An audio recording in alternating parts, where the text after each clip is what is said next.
okujja nanyimirirawo ate nga tubadde tetulya nnyo kambugu naye namukolako vidiyo y'emu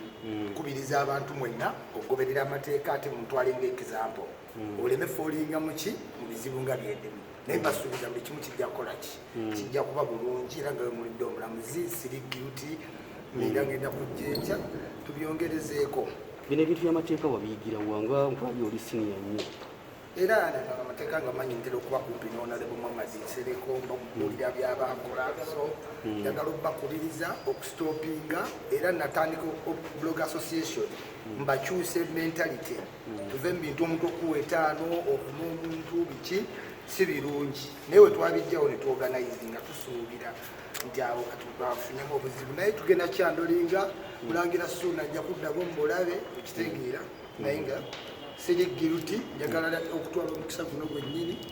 okwebaza kooti okwebaza ababloga bange mwonna bannamawulire bakasuku mwebale kujja kubeerawo nze ndi law abiding citizen era mpulira bulungi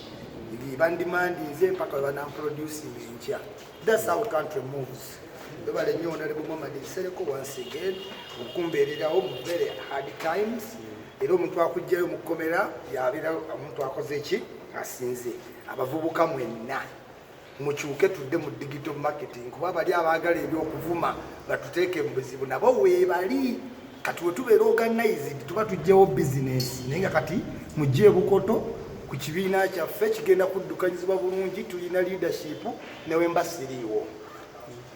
mwebale nnyo mwebalire ddala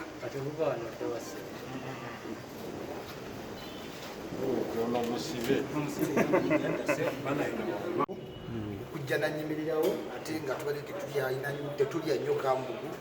naye namukolako vidiyo y'emu nkubiriza abantu mwenna okugoberera amateeka ate mutwale ng'ekizampo oleme foolinga muki mu bizibu nga byedimu naye mbasuubiza buli kimu kijja kukola ki kijja kuba bulungi era nga we mulidde omulamuzi siri guilty era ngenda kujja ekya tubyongerezeeko. Bino ebintu by'amateeka wabiyigira wanga nkwali oli siniya nnyo era amateeka nga manyi ntera okuba kumpi n'Honorable Muhammad Nsereko mbamubuulira by'abakola so njagala okubakubiriza okusitopinga era natandika blog association mbakyuse mentality tuve mu bintu omuntu okuwa etaano okuma omuntu biki si birungi naye we twabijjawo ne tuorganize nga tusuubira nti abo katubafunemu obuzibu naye tugenda kyandolinga mulangira Ssuuna ajja kuddamu mulabe ekitegeera naye nga siri guilty njagala okutwala omukisa guno gwennyini okwebaza kooti okwebaza ababloga bange mwonna bannamawulire bakasuku mwebale kujja kubeerawo nze ndi law abiding citizen era mpulira bulungi bandimandinze mpaka we banamproducing enkya. That's how country moves. Bebale nnyo Honorable Muhammad Nsereko once again okumbeererawo mu very hard times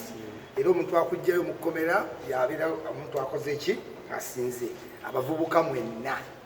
mukyuke tudde mu digital marketing kuba bali abaagala ebyokuvuma batuteeke mu buzibu nabo weebali kati we tubeera organized tuba tujjewo business naye nga kati mujje bukoto ku kibiina kyaffe kigenda kuddukanyizibwa bulungi tulina leadership newe mbasiriiwo mwebale nnyo mwebalire ddala